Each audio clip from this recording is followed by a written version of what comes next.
Hello friends, चलिए आज की क्लास शुरू करते हैं।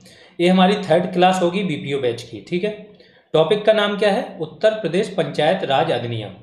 अब अगर आप सिलेबस को ध्यान से देखोगे तो इन्होंने ये डिफाइन नहीं किया है कि ये किस पंचायती राज अधिनियम की बात कर रहे हैं, ग्राम की या फिर ये खंड पंचायत की या क्षेत्र पंचायत जिसे बोला जाता है या जिला की। लेकिन इतना तो श्योर है कि आप वीडियो के लिए कर रहे हो तो ग्राम पंचायती राज अधिनियम तो आपको एकदम श्योर है, जानना है, क्योंकि इसी में हर चीज की बात की गई ग्राम पंचायत से रिलेटेड। खंड और जिला करना भी क्यों जरूरी है? क्योंकि इसमें एक टॉपिक और है कि उत्तर प्रदेश में पंचायती राज संस्थानों से संबंधित विधायी प्रावधान, तो सारे विधायी प्रावधान आ जाते हैं। तो खंड और जिला के बारे में भी उतना ही जानना आपके लिए जरूरी है, इसलिए ये सारे अधिनियम करने आपके लिए जरूरी है। बस अंतर ये रहेगा कि ये वाला अधिनियम जो है ना, ये आपको बहुत डीपली करना है, क्योंकि ये अधिनियम जब मैं देख रहा था इसको तो इसमें एक चीज सामने आई कि पहले मैं सोच रहा था इसको दो पार्ट में करा देंगे, थोड़ा बड़ा हो जाएगा। फिर जब मैंने इस पूरे अधिनियम को देखा तो इस अधिनियम से सिर्फ एक टॉपिक आपका कवर नहीं हो रहा है, 3 से 4 और टॉपिक हैं जो पूरे के पूरे इसी अधिनियम से कवर हो रहे हैं।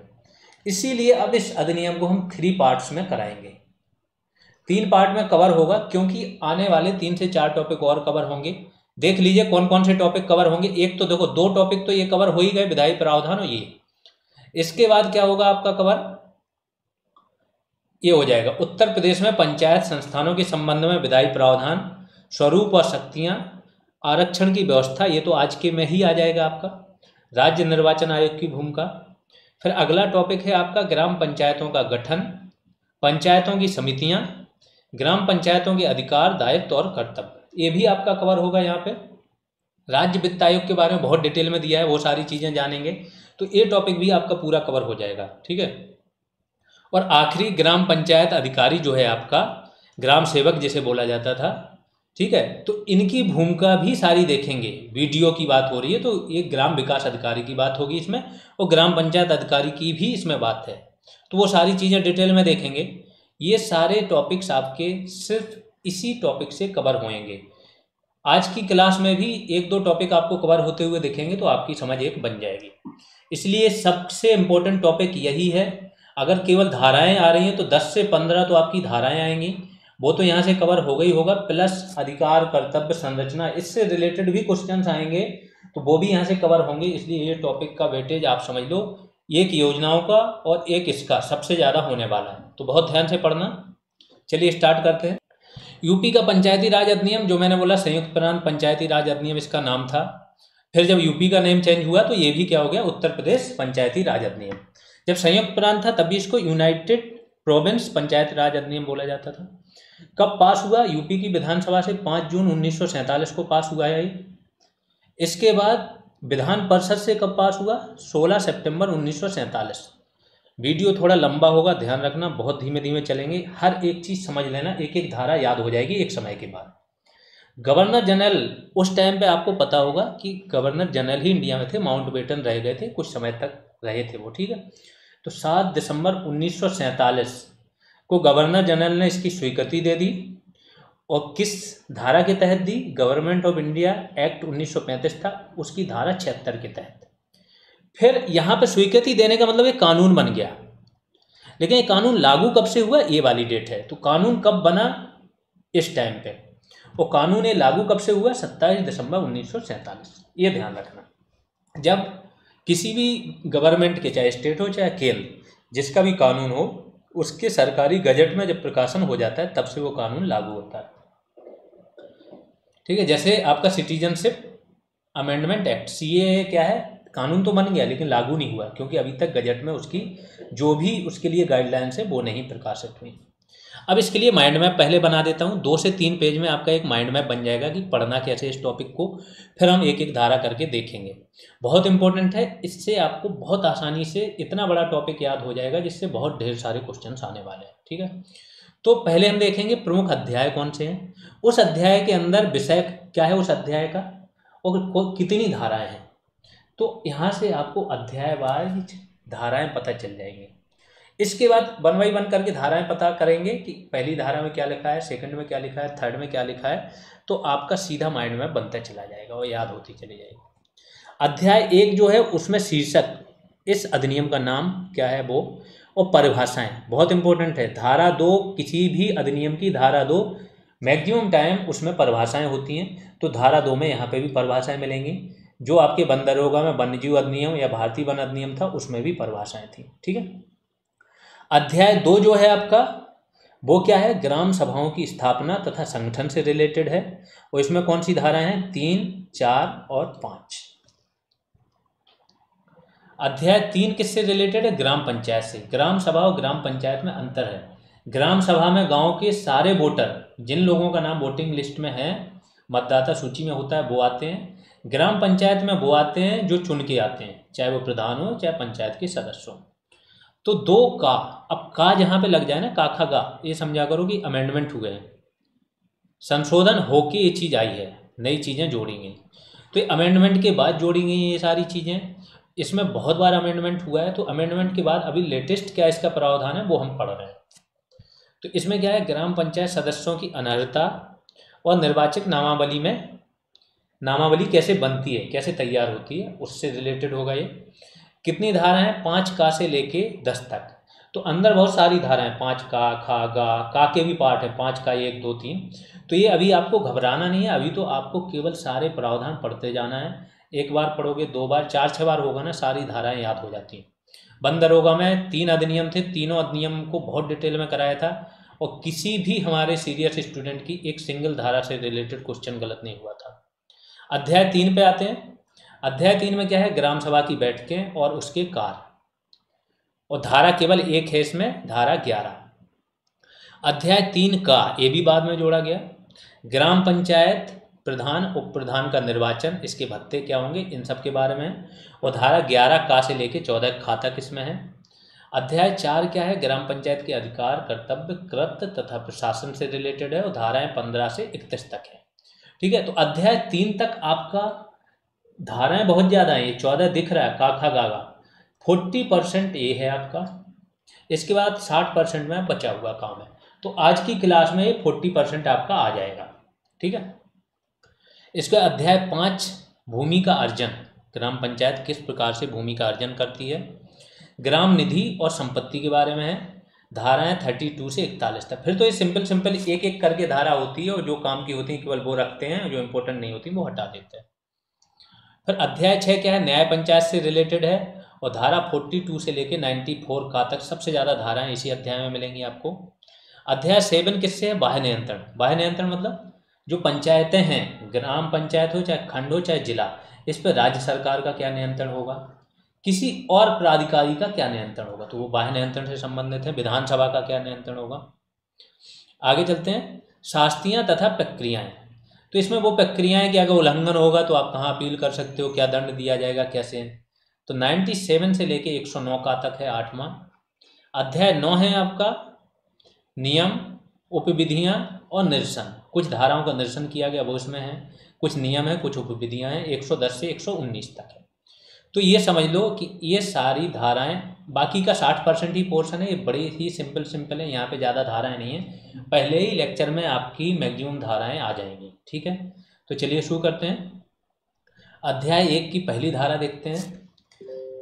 पहले इसका नाम है, शीर्षक की बात की गई है, क्या बोला कि यह अधिनियम संयुक्त प्रांत पंचायत राज अधिनियम कहलाएगा।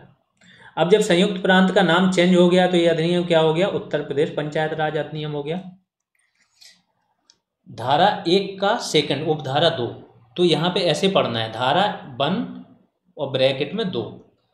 ये क्या है, इसका विस्तार कहाँ होगा, तो विस्तार कहाँ से कहाँ तक होगा, संपूर्ण यूपी में होगा। लेकिन वो क्षेत्र छोड़ दो आप जो म्यूनिसिपालिटी पे आते हैं, जो आपके सूचित एक नोटिफाइड टाउन एरिया होता है, ठीक है, उसमें आ रहे हों, कैंट एरिया में आ रहे हो, मतलब जो नगर पालिका या नगर निगम बनने के प्रोसेस में हो या कैंट एरिया में हो, उनके क्षेत्रों को छोड़ के संपूर्ण यूपी में ये लागू होगा। सिंपल है। तो 2 ही चीज़ें होती हैं, एक ग्रामीण एरिया और एक होता है शहरी। शहरी एरिया में नगर पालिका से संबंधित प्रक्रिया शुरू हो जाती है, तो बस जहाँ पे नगर पालिका वाला है शहरी, उसको छोड़ के पूरे यूपी में ये लागू है, तो ग्रामीण ही बचा। दूसरा धारा देख लेते हैं, ये सबसे इंपॉर्टेंट धारा है, सारी परिभाषाएं इसमें हैं। धारा 2। अब धारा 2 के बहुत सारे पार्ट होते हैं, तो 2 का, खा, गा, घा ऐसे होंगे, वो पढ़ते जाना और सबकी परिभाषा समझ लेना। तो 2 में क्या है, न्याय पंचायत के बारे में बात की गई है। न्याय पंचायत से तात्पर्य धारा 42 के अधीन स्थापित की गई न्याय पंचायत तथा उसकी बेंच से है। ठीक है, धारा 42 जो है इसके अधीन स्थापित की गई न्याय पंचायत तथा उसकी बेंच से है। इससे मतलब 2 क्या है, प्रौढ़ से तात्पर्य, उसमें देखो प्रौढ़ शब्द का उपयोग किया गया किस चीज के लिए, कि कौन से लोग चुनाव में खड़े हो सकते हैं, उम्मीदवार कौन बन सकता है। तो उम्मीदवार जो व्यक्ति प्रौढ़ हो चुका है, प्रौढ़ मतलब 21 वर्ष की उम्र हो जिसकी, और मतदान कौन 18 वर्ष वाला कर पाएगा, इतना ध्यान रखना। तो प्रौढ़ से तात्पर्य क्या है, जिसने 21 वर्ष की उम्र प्राप्त कर ली हो। 3 चीजें और ध्यान रखना इसमें, एक तो है आपका पंचायत, ग्राम पंचायत, ये विकास का काम करेगी। दूसरा है न्याय पंचायत, ये न्याय का काम करेगी, जो दीवाने मामले हैं वो निपटाएगी। और पंचायत में भी अध्यक्ष और सदस्य होंगे। जब भी ग्राम पंचायत की बात करेंगे तो इसमें सदस्य की बात करेंगे और अध्यक्षों की बात करेंगे। ये सारी चीज़ें ध्यान रखना, आगे आएंगे। फिर 2 क्या बोलती है, मंडल शब्द का जिक्र किया गया। मंडल क्या है, ऐसा क्षेत्र जिसके भीतर कोई न्याय पंचायत धारा 42 के अधीन अपने अधिकार क्षेत्र का प्रयोग करे। धारा 42 आगे आएगी तो आपको पता चल जाएगा कि बस मंडल वो है जहाँ न्याय पंचायत। तो धारा 42 में न्याय पंचायत का जिक्र है, इसके अधिकार क्षेत्रों का जिक्र है। तो इसके अधीन न्याय पंचायत अपने न्याय क्षेत्र का प्रयोग करे तो ये पूरा न्याय क्षेत्र क्या कहलाएगा, मंडल। आगे चलते हैं। 2 क्या है, क्या बात करेगी, ग्राम सभा से तात्पर्य किसी ग्राम पंचायत के क्षेत्र के भीतर निर्वाचक नामावली। देखो ग्राम सभा क्या है इतना समझो, अभी मैं पहले भी बता चुका हूँ कि ग्राम सभा क्या है, कि जो निर्वाचक नामावली है उसमें जितने भी लोग मतदाता के रूप में रजिस्टर्ड होते हैं वो सारे क्या है, ग्राम सभा का निर्माण करते हैं, यही इसमें लिखा है। तो निर्वाचक नामावली में रजिस्ट्रीकृत व्यक्तियों से गठित निकाय है, धारा 3 के तहत गठित निकाय। तो धारा 3 जो है ना वो ग्राम सभा के गठन का काम करती है, तो वो आगे चल के आएगी। 2 करके है धारा, वो न्याय पंचायत की परिभाषा बताती है। न्याय पंचायत क्या है, इससे तात्पर्य धारा 12 के अधीन गठित निकाय। तो जो निकाय धारा 12 के अधीन गठित होगा, तो धारा 12 के अधीन कौन सा न्याय गठित होगा, ग्राम पंचायत। अब आते हैं 2 धारा 2 के बारे में बात हो रही है। जनसंख्या से तात्पर्य क्या है, अगर उसमें कहीं पे जनसंख्या शब्द की बात हो रही तो इससे तात्पर्य क्या है कि जो सबसे लेटेस्ट जनगणना हुई है आपकी, जैसे इस टाइम कौन सी हुई 2011 वाली, तो जनसंख्या मतलब 2011 की जनसंख्या मानी जाएगी। 2 ये क्या है, जन सेवक का उसमें जिक्र है। तो जन सेवक पहले शब्द का प्रयोग किया गया था जो मैंने बताया, वो जन सेवक क्या है आपका, VDO, विलेज डेवलपमेंट अधिकारी, अब इसका नाम है, उसकी बात है। और इसका जिक्र कहाँ है, IPC 1860 इंडियन पीनल कोड है, अब इसको चेंज होने वाला है। तो 1860 की धारा 21 में दी गई परिभाषा से इसका तात्पर्य है। अब 2 की बात करते हैं। दीवानी का मुकदमा से तात्पर्य ऐसे मुकदमे से जिसकी सुनवाई न्याय पंचायत कर सकती है। तो न्याय पंचायत जो है वो केवल दीवानी मामले सुन सकती है, ये ध्यान रखना। गांव में एक न्याय पंचायत भी बनाई जाती है। दीवानी मामले वो होते हैं जो आपके विवाह हो गया, तलाक हो गया, उत्तराधिकार व्यवस्था हो गई, विरासत हो गई, मतलब पर्सनल लॉ, उनसे संबंधित होते हैं जिसमें पैसे का जुर्माना लगता है। ठीक है, क्रिमिनल केसेस नहीं आते हैं, जैसे हत्या रेप वगैरह के केसेस नहीं सुन सकती है न्याय पंचायत। अब 2 के बारे में बात हो रही है। 2 क्या है, ग्राम का तात्पर्य ऐसे स्थानीय क्षेत्र से है जो उस जिले के राजस्व अभिलेखों में दर्ज हो। तो गांव आपको पता चल गया, ग्राम की बात क्या हो रही है कि उस जिले, जिस जिले में ये गांव स्थित है उस जिले के राजस्व अभिलेखों में ग्राम के रूप में दर्ज हो। उस जिले के जो राजस्व अभिलेख हों उसमें ग्राम के रूप में दर्ज हो, तभी इसको ग्राम बोलेंगे। अब आ जाते हैं अध्याय 2 पे। परिभाषाएं सारी देख ली, इतनी ही इंपॉर्टेंट थी। कुछ धाराएं जो इंपॉर्टेंट नहीं होंगी उनको हम छोड़ते चलेंगे। अभी तो इस वाले आज के टॉपिक में तो बहुत सारी धाराएं इंपॉर्टेंट थी, तो हमने मैक्सिमम धाराएं ले ली। ग्राम सभा की स्थापना तथा संगठन, तो ये जो मैंने दूसरा टॉपिक आपको बताया था वो पूरा टॉपिक आपका यहाँ से कवर हो जाएगा कि ग्राम सभा का संगठन, क्रियाविधि और क्या क्या है। ठीक है, तो ध्यान से पढ़ना, 2 टॉपिक यहाँ से कवर हो रहे हैं। धारा 3 की बात हो रही है कि ग्राम सभा की बात हो रही है, फिर से ध्यान रखना, आगे चल के ग्राम पंचायत आएगी, ठीक है। तो क्या है आपका धारा 3 क्या बोलती है? राज्य, राज्य मतलब स्टेट गवर्नमेंट, राज्य सरकार सरकारी गजट में, जो गवर्नमेंट का गजट होता है उसमें अधिसूचना द्वारा किसी ग्राम के लिए या गांव के समूह के लिए एक ग्राम सभा स्थापित करेगी, ठीक। तो क्या करेगी ये कि या तो एक गांव हो जिसकी जनसंख्या 1000 और उसके ऊपर हो तो एक ही गांव को कर देती है, या आसपास के गांवों को ले लेती है समूहों को, अगर जनसंख्या कम है तो एक गांव या गांव के समूहों को मिला के क्या है ग्राम सभा घोषित कर सकती है, कौन? State government. लेकिन कब करेगी और कैसे करेगी? तो अधिसूचना द्वारा, सरकारी गजट में इसको क्या है अधिसूचना निकालनी पड़ेगी, तभी ये क्या करेगी ग्राम सभा की घोषणा कर पाएगी। जहां ग्रामों का समूह होगा, जहां एक से अधिक गांव होंगे, वहां सबसे अधिक जनसंख्या वाले ग्राम का नाम ग्राम सभा के रूप में निर्दिष्ट होगा। सपोज करो 3 गांव हैं ग्राम सभा में, ठीक है, 3 ग्राम हैं जो पूरी ग्राम सभा बनाते हैं, तो जिसकी जनसंख्या सबसे अधिक होगी उस गांव के नाम पे उसको ग्राम सभा को बनाया जाएगा, ये बोला गया यहाँ पे। आगे चलते हैं, अध्याय 2 का दूसरा अध्याय, ये बाद में जोड़ा गया, जहाँ पे काखा गा लग जाए समझो ये अमेंडमेंट के द्वारा आया है। इसमें क्या है? ग्राम पंचायत सदस्यों की अनर्हता तथा निर्वाचक नामावली। तो ग्राम पंचायत का कोई सदस्य है वो अनर्ह मतलब अयोग्य कैसे होगा उसकी बात होगी, प्लस निर्वाचक नामावली कैसे तैयार की जाएगी, ये पूरे अध्याय में इस पर बात होगी। तो पहली धारा कौन सी है इसमें? 5 का। इसमें किस चीज की बात हो रही है? अनर्हता की बात। कोई व्यक्ति किसी ग्राम पंचायत का प्रधान या सदस्य चुने जाने हेतु अनर्ह होगा यदि क्या करेगा? वो विधानमंडल के निर्वाचनों हेतु अनर्ह हो। अनर्ह का मतलब समझते हो ना, अयोग्य। तो अगर विधानमंडल जो है आपके विधानसभा या विधान परिषद, इनका एमएलए और एमएलसी बनने लायक अगर वो पहले से ही अयोग्य हो तो यहाँ पे भी वो अयोग्य होगा, सिंपल सा लिख दिया। केवल एक बेस पे अयोग्य नहीं होगा कि जो विधानसभा विधान परिषद में चुनाव लड़ने की उम्र चाहिए होती है 25 साल, यहाँ पे चाहिए 21 साल।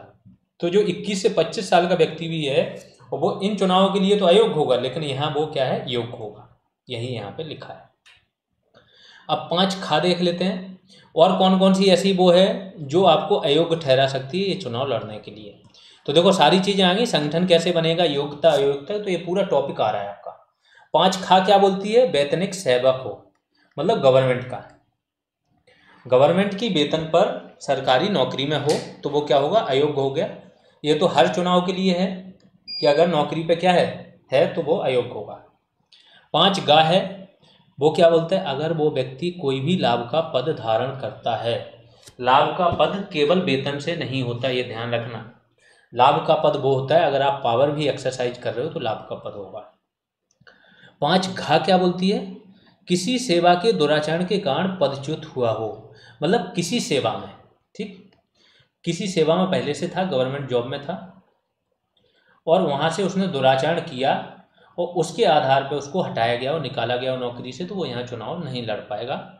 दिवालिया घोषित कर दिया गया हो तो भी चुनाव नहीं लड़ पाएगा। 5 जा क्या बोलता है? कुछ अधिनियम है, यहाँ से क्वेश्चन बन सकते हैं, क्योंकि फिर से ध्यान रखो मेंस है। मेंस में आयोग क्या करता है, उसकी कोशिश होती है कि थोड़ा सा गहराई में जाके पूछें जो लोग ना कर पाए, और हम लोग क्या चाह रहे हैं कि हर एक क्वेश्चन आपको आए, ठीक है। तो आवश्यक वस्तु अधिनियम था, एसेंशियल सर्विस एक्ट अभी भी है, इसके तहत अगर उसको 3 माह से अधिक का कारावास मिला हो तो भी क्या होगा? वो अयोग्य हो जाएगा। आबकारी अधिनियम है शराब वगैरह वाला, इसके तहत भी अगर सजा मिली हो। स्वापक औषधि है, इसके तहत सजा मिली हो। सिविल अधिकार संरक्षण अधिनियम जो छुआछूत वगैरह है वो इसमें भी थी, इसके तहत भी अगर वो दोषी है तो ये क्या हो जाएगा? चुनाव लड़ने हेतु अयोग्य हो जाएगा। तो ये सारी चीज़ें आपको पढ़नी है और याद भी रखनी है। तो ये 2 हो जाएगा। यहाँ से एक तो आप कॉन्सेप्ट समझ रहे हो कि अयोग्यता या अनर्ह होने के क्या क्या रीजन हो सकते हैं, प्लस आप सारी धाराएं भी पढ़ रहे हो। धारा 6 देख लेते हैं, सदस्यता की समाप्ति।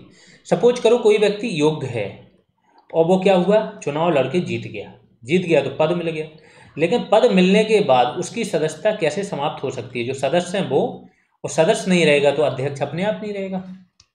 तो यदि किसी सदस्य का नाम ग्राम पंचायत की निर्वाचक नामावली से निकाल दिया जाए, मतलब वहाँ की वो निर्वाचक नामावली में उसका नाम दर्ज करने हेतु ही अयोग्य हो जाए वो व्यक्ति, तो वो सदस्य नहीं रह जाएगा। सिंपल सा है। अगली धारा देखते हैं, धारा 6 का के बारे में जानते हैं। अनर्हता संबंधी प्रश्नों का निर्णय सक्षम प्राधिकारी द्वारा होगा। मतलब ये चुनाव में ये अनर्हता अयोग्यता संबंधी अगर प्रश्न है तो एक प्राधिकारी डिसाइड किया जाएगा और वो प्राधिकारी ही डिसाइड करेगा कि आप योग्य हो कि नहीं हो। वो चुनाव आयोग ये सारा काम करेगा। धारा 8 देख लेते हैं। अगर किसी गांव की जनसंख्या में परिवर्तन हो गया समय के साथ, ग्राम पंचायत के क्षेत्र को नगरपालिका के क्षेत्र में मिला दिया गया, ठीक है, जैसे एक ग्राम पंचायत है उसके एक छोटे से भाग को ही नगरपालिका में ले लिया, बाकी गांव नहीं है, तो वो क्षेत्र क्या होगा ना, वो क्षेत्र वगैरह उससे क्या होगा, हट जाएगा ग्राम पंचायत से। तो जितना क्षेत्र सम्मिलित होगा उससे ग्राम पंचायत का अधिकार हट जाएगा, वो नगर पंचायत में चला जाएगा। जनसंख्या में परिवर्तन होने पे भी क्या होता है, जैसे 5,000 से ज़्यादा की जनसंख्या हो, नगर बनने का, कोई भी नगर पालिका स्थापित करने का यहाँ पे क्या है, किसको नगर बोला जाएगा। 5,000 से ज़्यादा जनसंख्या हो, 400 से ज़्यादा क्या हो, घनत्व हो, वहाँ पर डेंसिटी हो, और 75% जनसंख्या नॉन एग्रीकल्चर कार्यों में मतलब सम्मिलित हो, वो कार्य करती हो। आगे आते हैं, धारा 9 देखते हैं।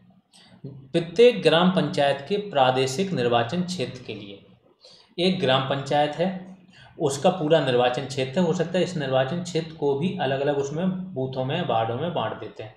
तो इस निर्वाचन क्षेत्र के लिए अलग निर्वाचक नामावली होगी, इस वार्ड की, इसके लिए अलग, इसके लिए अलग, और पूरी ग्राम सभा की टोटल मिला के हो जाएगी।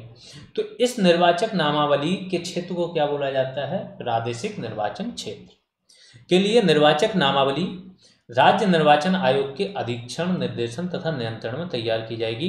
इतना ध्यान रखो, जो भी पंचायती राज है इसका पूरा चुनाव कौन देखता है, राज्य का निर्वाचन आयोग, पंचायती राज का भी और नगर पालिका नगर निगमों का भी। अगली क्या है, धारा 9(3) के बारे में बात हो रही है, 9(3). प्रत्येक व्यक्ति जिसने उस वर्ष की जिसमें निर्वाचक नामावली तैयार हुई है, मतलब जिस वर्ष निर्वाचक नामावली तैयार हो रही है उस वर्ष की 1 जनवरी को जिस भी व्यक्ति ने 18 वर्ष की उम्र प्राप्त कर ली हो, उसका नाम उस वर्ष मतदाता सूची में दर्ज हो जाएगा। ठीक है, तो जिसमें निर्वाचक नामावली तैयार या पुनरीक्षित की जाए, मतलब इसका दोबारा से उसमें एडिशन किया जाए या तैयार की जाए, उस वर्ष की 1 जनवरी को अगर उसने 18 वर्ष की उम्र पूरी कर ली तो उसका नाम क्या है, निर्वाचक नामावली में रजिस्टर कर लिया जाएगा। यही इसमें लिखा है। आगे चलते हैं, 9(4) देखते हैं। अच्छा, निर्वाचक नामावली में भी रजिस्ट्रीकरण हेतु अयोग्यता क्या क्या है, किस बेस पे आपको अयोग्य ठहराया जाएगा, मतदाता सूची में ही आपका नाम नहीं रहेगा, कि अगर वो भारत का नागरिक ना हो, विकृत चित्त हो, विकृत चित्त मतलब पागल वगैरह, मानसिक रूप से थोड़ा सा डिस्टर्ब हो गया हो, और भ्रष्ट आचरण का दोषी हो, अगर वो भ्रष्टाचार का दोषी हो। अब धारा 9(6) देख लेते हैं।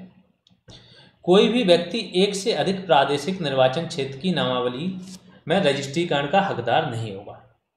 इसका मतलब है कि एक है प्रादेशिक निर्वाचन क्षेत्र तो दूसरा है, तो एक ही जगह नामावली में या मतदाता सूची में इसका नाम होगा, एक से जगह दूसरी मतलब एक से अधिक जगह पे उसका नाम नहीं हो सकता है, उसका हकदार वो नहीं होगा।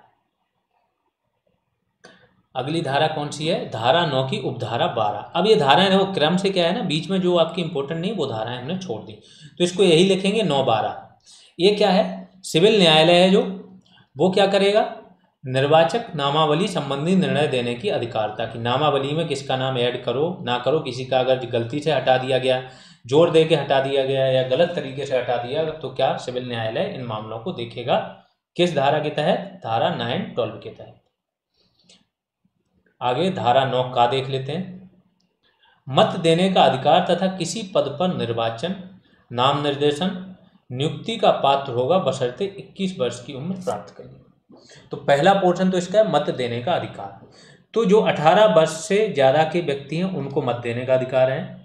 फिर किसी पद पे अगर कोई व्यक्ति निर्वाचित होना चाहे, उसका नाम निर्देशन यानी कि नामांकन या नियुक्ति हो किसी पद पे, तो उन सब चीज़ों का वो पात्र होगा अगर उसने 21 वर्ष की उम्र प्राप्त कर ली।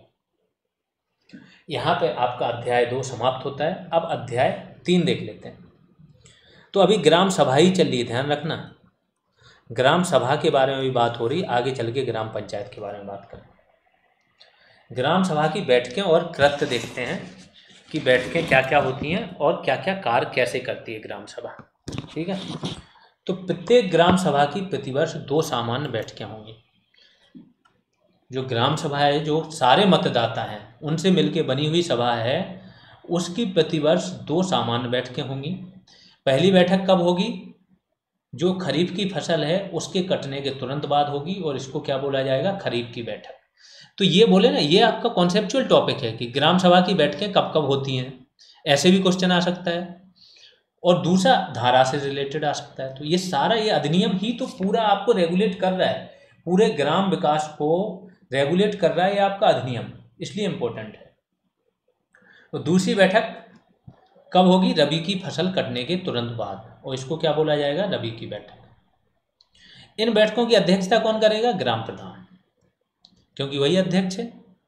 प्रधान क्या करेगा? नियत प्राधिकारी। नियत प्राधिकारी कौन है? गवर्नमेंट द्वारा, या तो गवर्नमेंट का जो प्राधिकारी है उसने दे दिया, बोल दिया, लिखित में दे दिया कि आप ये बैठक बुलाओ, तब तो प्रधान को बुलानी पड़ेगी। सपोज करो जो बीडीओ है, ब्लॉक डेवलपमेंट ऑफिसर, उसने बोल दिया बैठक बुला के ये चीज़ें पास कराओ, तो करानी पड़ेगी। तो या तो नियत प्राधिकारी द्वारा मांग करने पर, या जो ग्राम सभा है इसके सदस्य, टोटल जो सदस्य हैं उसके 1/5 सदस्य मांग करें अगर मिनिमम, तो मांग के 30 दिनों के भीतर किसी भी समय असाधारण बैठक भी बुला सकते हैं।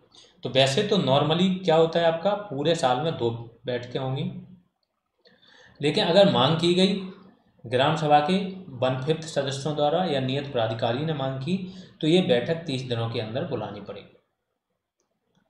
प्रधान अगर ये बैठक नहीं बुलाएगा तो क्या होगा? ये जो नियत प्राधिकारी है इसको अधिकार दिए गए कि ये बैठक बुला सकता है। अगली धारा देख लेते हैं, धारा 11(2).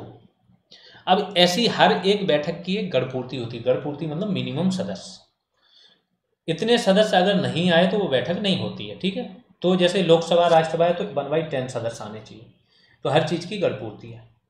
तो गढ़पूर्ति की संख्या कुल सदस्यों की संख्या की 1/5 होगी। यहाँ पे कितनी है? 1/5 है। गढ़पूर्ति के अभाव में अगर कोई बैठक स्थगित हो गई, इसके पश्चात पुनः गढ़पूर्ति नहीं हुई, फिर से बैठक हुई, फिर से गढ़पूर्ति नहीं हुई, तो इस बार गढ़पूर्ति की वजह से क्या होगा? स्थगित नहीं होगी। मतलब इस बार अगर सदस्य फिर से कम रह गए तो वो बैठक स्थगित नहीं की जाएगी, वो बैठक संपन्न की जाएगी, क्योंकि ग्राम सभा की बैठक है। फिर ध्यान रखना, ग्राम सभा के पास सुझाव देने की शक्ति होती है, निर्णय लेने की शक्ति ग्राम पंचायत के पास होती है। हाँ, ग्राम सभा के पास प्रधान को हटाने की शक्ति जरूर होती है। प्रधान को हटा सकते हैं 2/3 बहुमत से, वो आगे चल के बात होगी इसी टॉपिक पे। धारा 11(3) क्या बोलती है? ग्राम सभा प्रमुख विषयों पर विचार करके ग्राम पंचायत को सुझाव दे सकती है, केवल सुझाव दे सकती है। अब वो कौन कौन से विषय होंगे? प्रौढ़ शिक्षा हो गया जैसे, इसके बाद विकास कार्य हो गया, जल संचयन हो गया, हर एक चीज़ जो भी गांव के विषय हैं उन सब पे विचार करेगी और अपने सुझाव दे सकती है। यहाँ पे ग्राम सभा का काम खत्म हो गया। तो ग्राम सभा का संगठन आपने पढ़ लिया, कैसे बनेगी ग्राम सभा, इसका क्या क्या कार्य करेगी, और आगे उसकी क्या क्रियाविधि होती है, सब कुछ आप यहाँ पे जान गए होंगे। कैसी बैठकें होंगी, कितने बार होंगी, और अगर असाधारण बैठक बुलानी है तो कितने टाइम बाद बुला सकते हैं। अब आते हैं ग्राम पंचायत। ये मुख्य कार्यकारी निकाय होगा जिसका निर्वाचन होता है, ये चुनाव द्वारा चुनी जाती है पूरी पंचायत। तो अध्याय क्या है? 3 का है, ग्राम पंचायत से रिलेटेड है। इसकी धारा, अब अध्याय 3 का में कौन सा, पहली धारा कौन सी? 11 का, और इसका भी पार्ट क्या है? 1। ये पढ़ने में थोड़ा लेंदी लग सकता है, आपको इतना याद नहीं रखना। 11 का से रिलेटेड इतने याद रखो। अब 11 का में 2-4 प्रावधान है तो चारों याद रखो, वो अपने आप पता चल जाता है। 11 का 1 पहला ये था, दूसरा ये था, तीसरा। इतने ज़्यादा गहराई में नहीं जाएंगे, ज़्यादा से ज़्यादा यहाँ तक जाएंगे, पहले शब्द तक। तो इसमें बोला है कि ग्राम पंचायत का एक प्रधान होगा जो उसका अध्यक्ष होगा पंचायत का। अगला 11 का दूसरा पोर्शन, वो क्या है? राज्य सरकार, ये पूरी शक्तियाँ, ये ध्यान रखो, पंचायतों का जो भी इलेक्शन है इलेक्शन हो गया, उसके नियम हो गए, सब राज्य विधानमंडल और राज्य सरकार। चुनाव की घोषणा तो राज्य सरकार कर देती, विधानमंडल को भी नहीं करनी पड़ती। कब चुनाव होंगे, कैसे क्या होंगे, ये राज्य सरकार का काम है, ठीक है। तो राज्य सरकार आदेश द्वारा प्रधान के पदों को SC ST और OBC के लिए आरक्षित करेगी। तो ये ध्यान रखो कि प्रधान के पद के लिए आरक्षण की व्यवस्था कहाँ है, यहाँ पे। तो यहाँ पे क्या कर देगी, वो एक आदेश निकालेगी, उसके द्वारा SC ST OBC के लिए आरक्षित करेगी। OBC जो है 27% से ज़्यादा इनके लिए आरक्षण नहीं होगा। SC ST है, इनका उस गांव में जनसंख्या का अनुपात कितना है, ठीक है। तो जनसंख्या के अनुपात के आधार पे ही यहाँ क्या है, पद आरक्षित होगा। अब आते हैं 11 का चौथा पोर्शन। SC ST OBC के 1/3 या उससे अधिक पद महिलाओं हेतु आरक्षित हो। मतलब ये जो पद यहाँ पे आरक्षित किए गए, तो इन्हीं के अंदर इनके पद इनकी महिलाओं के लिए आरक्षित होंगे 1/3 पद। मतलब SC ST और OBC की जो महिलाएं हैं वो इन आरक्षित पदों में से 1/3 पद इनके लिए आरक्षित होंगे। धारा 11 खा पे बात कर लेते हैं। प्रधानों का निर्वाचन की बात होगी कि प्रधानों का निर्वाचन होगा, कैसे क्या होगा, ये है। तो बस इतना याद रखो कि धारा 11 खा किससे रिलेटेड है, ग्राम प्रधान है, उप प्रधान है, उसके निर्वाचन से रिलेटेड। 11 खा का पहला, ग्राम पंचायत का प्रधान जो है, नामावली जो निर्वाचक नामावली है, मतदाता सूची है, इसमें दर्ज व्यक्तियों द्वारा अपने में से किसी एक को मतदान द्वारा चुना जाएगा। तो प्रधान कौन बनेगा, प्रधान बनने हेतु शर्त समझ लो कि एक तो वो मतदाता सूची में नाम हो, उसे चुना जा सकता है। उसको चुनेगा कौन, अन्य व्यक्ति जो मतदाता सूची में जिनका नाम दर्ज हो। तो मतदाता सूची में नाम दर्ज करने वाले सारे व्यक्ति अपने में से किसी एक को प्रधान चुनते हैं, ये इसमें लिखा है। 11 खा का सेकंड, धारा 11 खा, ये धाराएं हैं, ध्यान रखना। तो आपको इतना याद रखो, 11 खा की ही बात हो रही है। पहला अगर आपने पोर्शन पढ़ लिया तो ये सेकंड उसका है, क्योंकि हर एक पॉइंट इंपॉर्टेंट है। मैंने फिर बोला कि पहला पार्ट जो है इस वीडियो का, उसमें सबसे ज़्यादा धाराएं हैं और थोड़ा सा कंजेस्टेड है, क्योंकि बहुत सारा पोर्शन इसमें अमेंडमेंट के बाद आया है, ठीक। तो यदि प्रधान नहीं चुना जाता, अगर प्रधान का चुनाव नहीं हो पाता है, या जो पंचायत के सदस्य हैं, टोटल सदस्य, अभी सदस्य संख्या बताएंगे कि जैसे 1000 की जनसंख्या है तो एक प्रधान होगा, 9 सदस्य होंगे। 1000 से ज़्यादा है तो फिर सदस्य बढ़ जाएंगे, 11 हो जाएंगे। तो वो सारी चीज़ें बताएंगे, आगे आएंगी। अभी इतना जानो कि जैसे एक प्रधान है और 9 सदस्य चुने जाने, तो प्रधान नहीं चुना गया और सदस्यों में से भी कितने, 2/3 से कम सदस्य निर्वाचित हो रहे हैं, ठीक। तो क्या होगा, 2/3 मतलब 6 से कम सदस्य आपके निर्वाचित हो रहे हैं। तो ये हो पाते हैं। अगर ऐसा होता है कि इससे कम सदस्यों प्रधान चुना ना गया हो, तो राज्य सरकार क्या करेगी, एक प्रशासनिक समिति बना सकती है जो पूरे गांव का प्रशासन करेगी, या एक डायरेक्ट प्रशासक ही नियुक्त कर सकती है, जो प्रधान की सारी शक्तियां इसके पास आ जाएंगी। अब इनका कार्यकाल क्या होगा अगर राज्य सरकार ऐसा काम करती है तो धारा 11 खा, इसके पोर्शन 3 में लिखा है, प्रशासनिक समिति के सदस्य या प्रशासक 6 माह से अधिक अवधि तक पद धारण नहीं करेंगे। इसका मतलब है 6 माह के अंदर या तो दूसरी पंचायत गठित हो जानी चाहिए जिसमें प्रधान और अन्य सदस्य हों, या फिर चुनाव हो जाना चाहिए। सिंपल सी बात। 11 घा देख लेते हैं धारा क्या बोलती है। कुछ पदों के एक साथ धारण करने पर प्रतिबंध, मतलब कुछ ऐसे पद हैं तो आप 2 पदों पे एक साथ नहीं रह सकते हो, इसके बारे में बात की जा रही है। तो वो कौन कौन से हैं कि ग्राम पंचायत के प्रधान, अगर कोई व्यक्ति ग्राम पंचायत का प्रधान है तो उसके साथ साथ न्याय पंचायत, जो मैंने बोला 2 पंचायतें होती हैं ग्राम स्तर पे, ग्राम पंचायत और न्याय पंचायत। तो इसमें अगर वो किसी भी पद पे हो, या तो अध्यक्ष हो या सदस्य हो, तो वो एक ही पद रहेगा। अगर वो सदस्य अध्यक्ष है तो सदस्य अपने आप रहेगा। तो इसमें वो किसी भी पद पे हो तो इसमें किसी पद पे नहीं जा सकता, ना अध्यक्ष ना सदस्य। और सेम उल्टा है कि इसमें अगर किसी पद पे हो तो यहाँ नहीं जा सकता, एक बार में एक ही पद पे हो, एक ही उसमें। तो ग्राम पंचायत के प्रधान के साथ साथ न्याय पंचायत का पंच या सदस्य नहीं हो सकता है, या न्याय पंचायत का प्रधान है तो ग्राम पंचायत का सदस्य या प्रधान नहीं हो सकता।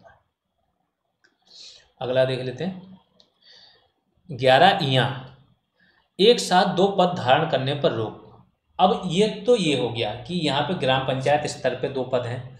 अब अगर कोई बड़े स्तर पे उसके पास 2 पद हो गए हैं, ठीक है, या तो क्षेत्र पंचायत में कुछ बन गया हो, या जिला पंचायत में बन गया हो सदस्य, या संसद या विधानमंडल का सदस्य हो गया हो, ठीक है, या सहकारी संस्था का अध्यक्ष या उपाध्यक्ष हो, तो क्या होगा, ग्राम पंचायत हेतु वो क्या है, अनर्ह होगा, ग्राम पंचायत हेतु अयोग्य हो गया, ये पद नहीं धारण कर सकता। ऐसा नहीं है कि सांसद लोग हैं या विधायक लोग हैं तो वो अपने गांव में तो आराम से जीत जाएंगे, तो वो स्वयं ग्राम प्रधान भी बने पड़े हैं और सांसद भी हैं, ऐसा नहीं होगा। एक ही पद, अगर आप कोई बड़ा पद धारण किए हुए हो तो ये ग्राम प्रधान हेतु आप अयोग्य हो जब तक कि यहाँ से इस्तीफा नहीं दोगे। पद कौन कौन से, फिर मैंने बता दिया, जिला या क्षेत्र पंचायत में से कोई पद हो, या तो अध्यक्ष का या सदस्य का, या कोई सहकारी संस्था है उसका अध्यक्ष या उपाध्यक्ष हो। अब 11(2) ये क्या बोलती है, यदि बाद में, ठीक है, पहले वो वहाँ का क्या है, सदस्य अध्यक्ष नहीं था उन पंचायतों का, लेकिन बाद में उपरोक्त पदों पर नियुक्त होता है तो वह ग्राम पंचायत या न्याय पंचायतों के पदों पर नहीं रहेगा, ऐसा माना जाएगा कि ये पद अब खाली हो गए, बाद में भी वो किसी अन्य पद पर नियुक्त होता है। तो 11(3) ये बहुत इंपॉर्टेंट है, इसको ध्यान रखना कि देखो अलग अलग स्तर होते हैं पंचायतों के, एक ग्राम है, दूसरा खंड है या क्षेत्र है, और तीसरा है जिला। तो ग्राम पंचायत का या तो वो सदस्य है, या अध्यक्ष होगा तो प्रधान होगा। तो अगर वो एक स्तर पे है और फिर अन्य स्तरों पे भी उसकी नियुक्ति हो गई, चुना गया वो, तो उसको बाकी एक कोई स्थान वो अपने हिसाब से स्तर चूज करेगा, उस पद को वो रख सकता है, बाकी पदों से उसको क्या इस्तीफा देना पड़ेगा 60 दिनों के अंदर। जैसे ही चुनाव की चुने जाने की घोषणा हुई, चुनाव आयोग ने परिणाम घोषित कर दिए, उसके बाद से सपोज करो अलग अलग घोषणा की, इसकी अलग, इसकी अलग, इसकी अलग, तो सबसे बाद में जो घोषणा हुई है उसके बाद 60 दिनों के भीतर उसको क्या है, एक पद को छोड़कर बाकी पदों से इस्तीफा देना पड़ेगा। अगर वो नहीं देता है तो ऐसा मान लिया जाएगा कि जो सबसे उच्च स्तर का पद है वो उसके पास है, बाकी पद खाली हो गए, ठीक है, यही इसमें लिखा है। आगे चलते हैं, धारा 11(4) ये क्या है, पंचायत क्षेत्र की घोषणा राज्य सरकार करेगी कि पंचायत क्षेत्र में कौन कौन से क्षेत्र आएंगे। तो क्या है देख लेते हैं, राज्य सरकार अधिसूचना द्वारा किसी ग्राम या ग्रामों के समूह, ठीक है, या तो एक गांव होगा या कई गांवों का समूह होगा, जब तक कि जनसंख्या 1000 या उसके ऊपर ना हो जाए, मैं समाविष्ट क्षेत्र को, अब गांव है या 3 गांव हैं, ग्रामों के समूहों में, ये पूरे समूहों में जो समाविष्ट क्षेत्र है, जो इनका क्षेत्र है, यहाँ पे क्या है, पंचायत या ग्राम पंचायत की घोषणा कर सकती है। लेकिन इसमें क्या होगा कि ऐसा नहीं है कि एक पंचायत 3 गांव हैं, सपोज करो तीनों राजस्व ग्राम हैं, अब पंचायत की घोषणा करनी है 1000 या उससे ऊपर के सदस्य, 2 में हो गई, तीसरा का इतना पोर्शन है, तो इस कार्य के लिए आप क्या करोगे, इस पंचायत को डिवाइड नहीं करोगे, आपको लेना पड़ेगी पूरी पंचायत। तो तीनों राजस्व ग्रामों को लोगे, फिर चाहे जनसंख्या बढ़ क्यों ना जाए, डिवाइड नहीं करोगे, तो किसी ग्राम को विभाजित नहीं किया जा सकेगा। या तो ग्राम या ग्रामों के समूह, यथाशक्ति ये देखना पड़ेगा कि 1000 से ऊपर जनसंख्या हो, और राज्य सरकार अधिसूचना द्वारा इनको क्या है, पंचायत घोषित कर सकती है। कौन सी धारा बोल रही, 11(4) का फर्स्ट।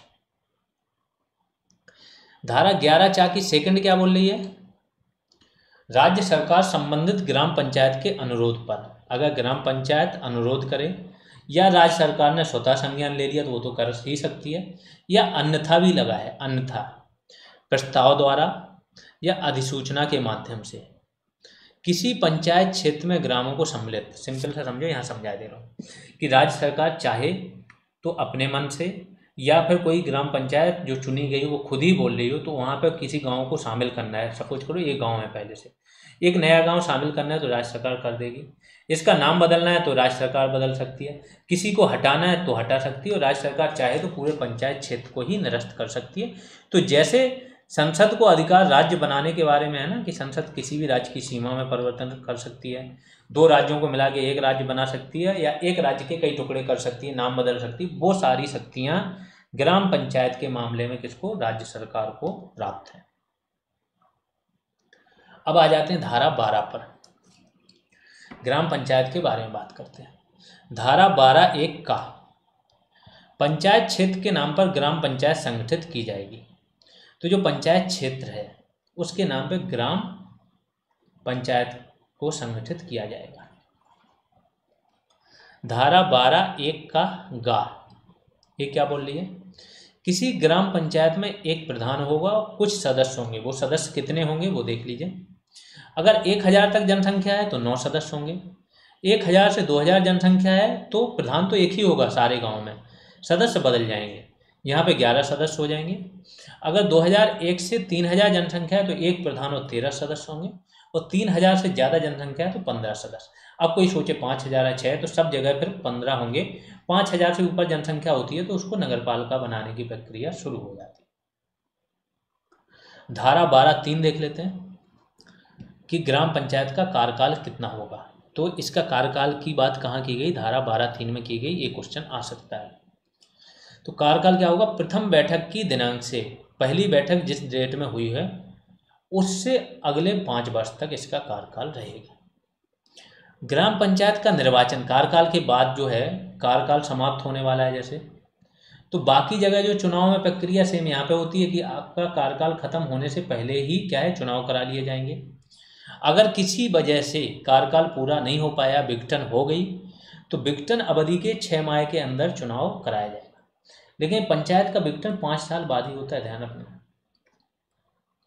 इसमें क्या होता है, पंचायत को निरस्त कर दिया जाता है। पंचायत क्या होती है, हटा दिया जाता है, तो दूसरी पंचायत या दूसरी व्यवस्था बनाई जाती है अन्य सदस्यों का, उन्हीं में से ही जो चुनाव हो चुके हैं उसमें से ही जो होता है ना। जैसे कभी विधानसभा होती है तो आपने देखा एक का बहुमत खत्म हुआ, तो इसका मतलब ये थोड़ा होता है कि विधानसभा विघटित कर दी जाए।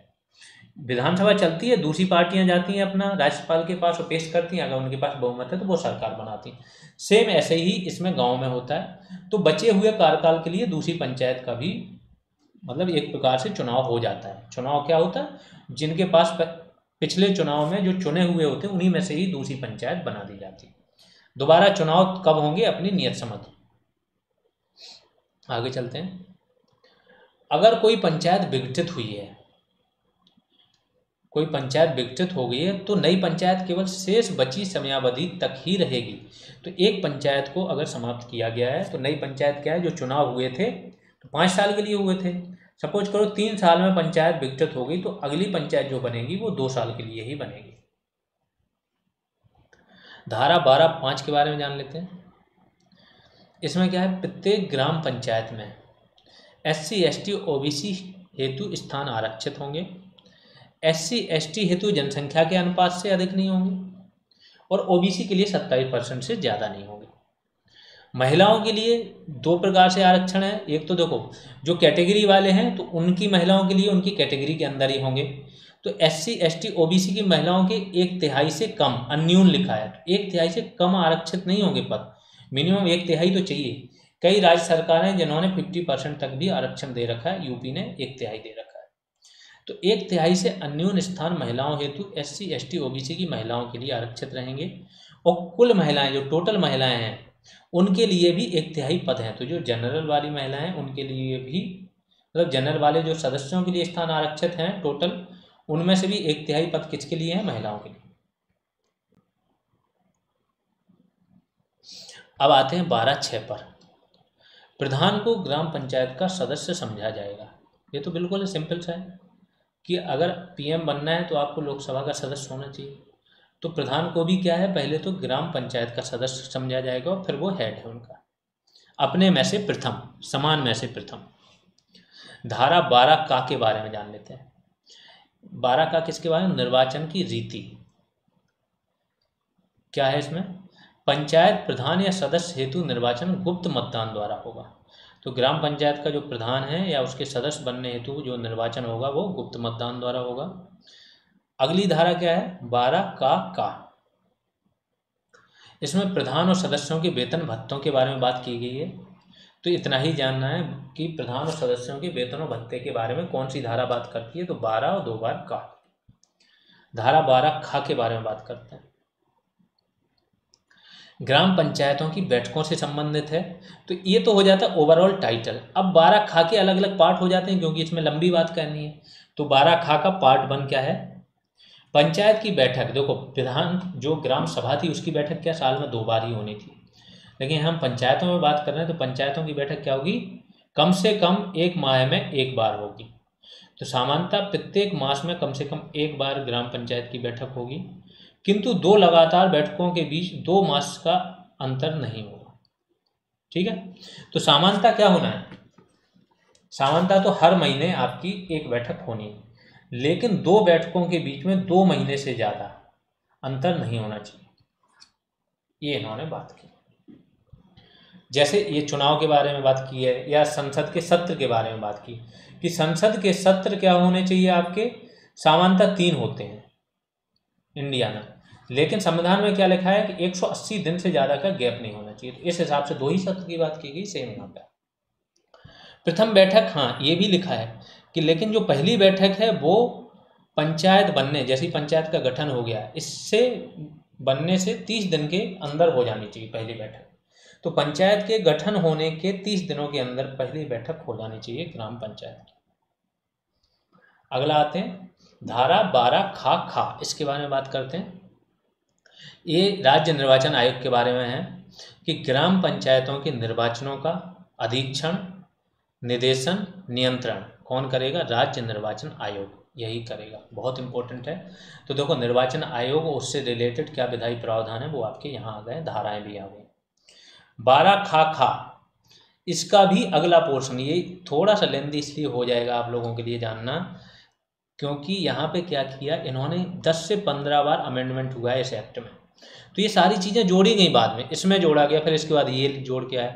अब जो चीज़ें हो रखी हैं पढ़नी तो वही है, हम नया तो कुछ कर नहीं सकते हैं, इसलिए पढ़ो, इसको समझो, माइंड मैप बनाओ और बार बार दोहराओगे तो याद हो जाएंगे, एग्जाम तक आराम से सारी चीज़ें याद हो जाएंगी।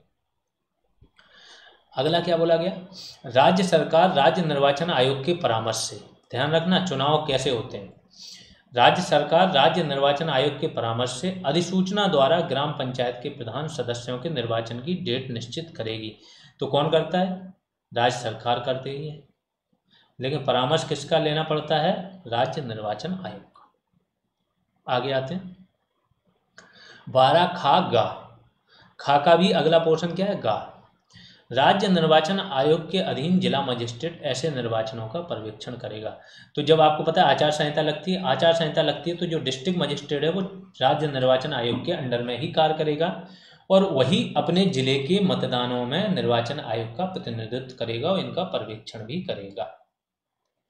और ये जो आपका है निर्वाचन आयोग राज्य का, ये क्या करता है, डीएम के ट्रांसफर वगैरह भी, हर चीज़ इनके हैंड में आ जाती है, वो ये सब ट्रांसफर और नई नियुक्ति कर सकते हैं, करते हैं। आगे धारा 12 का, बहुत लंबी लिस्ट होती जा रही है, देख लेना, कहीं कहीं है, बाकी आगे चलोगे तो स्मूथ जाएगा। अगले पोर्शन में जो पार्ट 2 आएगा इसका, या पार्ट 3 आएगा, उसमें बहुत स्मूथ है, क्योंकि उसमें उतने ज़्यादा अमेंडमेंट नहीं है।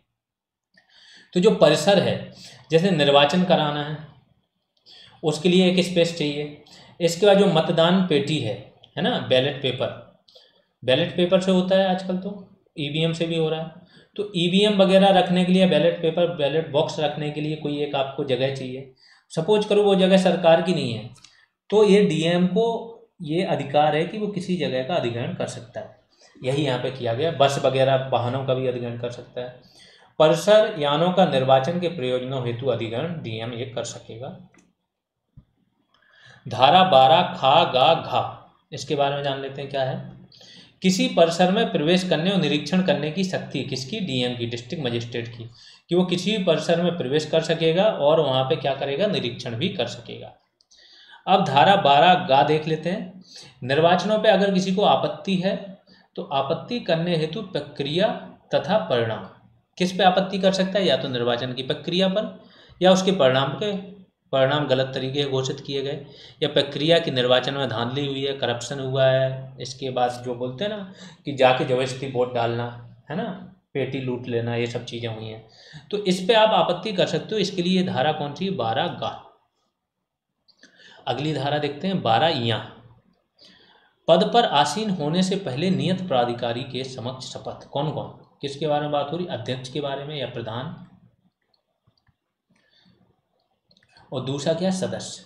तो आपने देखा होगा कोई भी व्यक्ति चुना जाए, चुने जाने के बाद निर्वाचन आयोग का जो होता है अधिकारी, उसके सामने शपथ उन्हें लेनी पड़ती है, तभी जाके ये क्या है, उस पद पे आसीन हो सकते हैं, यही इसमें लिखा है। तो शपथ से रिलेटेड कौन सी धारा है, 12 या। ये ध्यान रखना है। 12 चा क्या है? पद त्याग।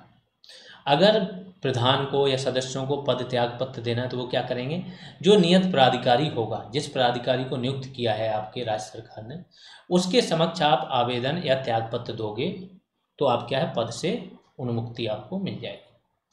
कुछ आकस्मिक रिक्तियां होती, मृत्यु हो गई, त्याग पत्र दे दिया, कुछ और हो गया, निर्वाचन को शून्य घोषित कर दिया, मतलब अमान्य, तो 12 जा इससे रिलेटेड है। मृत्यु, पद त्याग, निर्वाचन शून्य होने पर उस पद को शेष समय हेतु पुनः भरा जाएगा। तो कब? जो बचा हुआ समय है ग्राम पंचायत की अवधि का, उसके लिए भरा जाएगा, और इसके बाद चुनाव होंगे तो नई ग्राम पंचायत बनेगी। बस एक शर्त है कि अगर 6 माह से कम समय बचा है तो फिर वो नहीं भरा जाएगा, फिर ये क्या करेंगे? अपना प्रशासक नियुक्त कर देंगे, वही ग्राम प्रधान का काम करेगा। 12 झा, धारा 12 झा देख लेते हैं कि निर्वाचन के संचालन में किसी कार्रवाई में सिविल न्यायालय की अधिकारिता पर रोक। तो ये आप लोगों ने पढ़ा होगा कि निर्वाचन संबंधी जो मामले हैं, तो जब निर्वाचन चल रहा होता है, प्रक्रिया चल रही होती है, जब उस प्रक्रिया में कोई भी कोर्ट हस्तक्षेप नहीं करता है, चाहे वो हाई कोर्ट क्यों हो, चाहे सुप्रीम कोर्ट क्यों हो। जब प्रक्रिया पूर्ण हो जाती है तब आप कोर्ट जा सकते हो कि यहाँ पे धांधली हुई है या फिर परिणाम गलत तरीके से जारी किया गया, तब तो कोर्ट करेगा। लेकिन जो प्रक्रिया चल रही है उसमें हस्तक्षेप से मना किया गया हर इलेक्शन में। तो यहाँ पे भी है कि जो सिविल न्यायालय है इसकी अधिकारिता पर रोक लगाई गई धारा 12 झा के तहत। अब धारा 14 देख लेते हैं कि प्रधान को कैसे हटाया जाएगा। तो ये पूरा आपका क्वेश्चन बनता है, ये मैथ्स का क्वेश्चन है। फिल्म्स जो आपका ये वाला चल रहा है एमसीक्यू, इसमें भी ये क्वेश्चन आ सकता है कि ग्राम प्रधान को हटाए जाने हैं, किस प्रक्रिया से हटाया जाएगा। तो इसमें से कोई भी एक ऑप्शन उठा देगा। ये पूरा आपको पढ़ना है। धारा 14 में इसका जिक्र है कि अगर आपको हटाना है तो आपको ये आशय बताना होगा कि हम ग्राम प्रधान को हटाना चाहते हैं, और इस आशय की सूचना आपको 15 दिन पहले देनी पड़ेगी और ग्राम सभा की बैठक बुलानी पड़ेगी। यहाँ पंचायत की बात नहीं हो रही है, यहाँ बात हो रही ग्राम सभा की, मतलब जितने भी मतदाता सूची में दर्ज नाम है सबकी। अब इसमें उपस्थित तथा मतदान करने वाले सदस्यों के 2/3 बहुमत से ही इसको हटाया जाएगा। दूसरा ये, तो जितने उपस्थित हैं और जो मतदान कर रहे हैं उसका कम से कम 2/3 बहुमत हो। लेकिन ऐसा भी नहीं है कि 10 लोग उपस्थित हो गए और वो मतदान कर रहे हैं, कम से कम नहीं तो 1/3 सदस्य होने चाहिए वहाँ पे मौजूद, तभी ये प्रक्रिया शुरू होगी। अब हटाने की बैठक निर्वाचन के 2 वर्ष बाद ही बुलाई जा सकेगी, ये भी बहुत इंपॉर्टेंट। स्थिरता चाहिए किसी चीज़ में। सपोज करो कोई चिढ़ रहा है, कोई व्यक्ति ऐसा है कि जो कम वोटों से जीत गया, अब उसका जो प्रतिद्वंदी है वो भी पावरफुल है क्योंकि बहुत कम वोटों का अंतर था। उसने कुछ समय बाद जो सदस्य हैं ग्राम सभा के उनको बरगला के बोला कि हटवाओ उसको, तो हर 2 महीने अविश्वास प्रस्ताव आता रहे। तो वो नहीं, इसके लिए इन्होंने क्या बोला कि कम से कम एक बार चुन जाए तो 2 वर्ष तक वो काम करेगा, उसके बाद ही आप ये अविश्वास प्रस्ताव ला सकते हो। अगर ये अविश्वास प्रस्ताव किसी भी तरह से फेल हो गया, क्या क्या वजह हो सकती है? एक वजह तो ये हो सकती है कि गढ़पूर्ति ही ना हो, 1/3 सदस्य ही ना जाए, या फिर 2/3 लोग जो हैं वो मतदान ना करें उसके पक्ष में। तो फेल होने के बाद अगली बैठक जो है ना वो 1 वर्ष के बाद ही बुलाई जाएगी, उसके पहले नहीं बुलाई जा सकती। ठीक, इस प्रकार से ग्राम पंचायतों की पूरी कार्यवाही आपने पढ़ ली है, उनका संगठन पढ़ लिया, सदस्य पढ़ लिए, कैसे होते हैं क्या नहीं, वो सारी धाराएं पढ़ ली हैं। अब क्या करना है आपको, इन्हीं धाराओं को जब तक आपकी नेक्स्ट क्लास ना आए परसों तक बार बार पढ़िए, पढ़ के याद करने की कोशिश कीजिए, क्योंकि टॉपिक बहुत ब्रॉड है, सबसे ज़्यादा क्वेश्चन आने हैं तो याद तो करना पड़ेगा। याद करने की कोशिश कीजिए, याद हो जाएगा, बड़े अच्छे से समझा दिया। कोई और क्वेरी है तो आप लोग कमेंट सेक्शन में बताइएगा। अगर आपको क्लासेज लग रही हैं, हेल्पफुल हैं आपके लिए, तो फिर शेयर कीजिए, आगे भी लाइक भी करते रहिए। अभी के लिए इतना ही, धन्यवाद।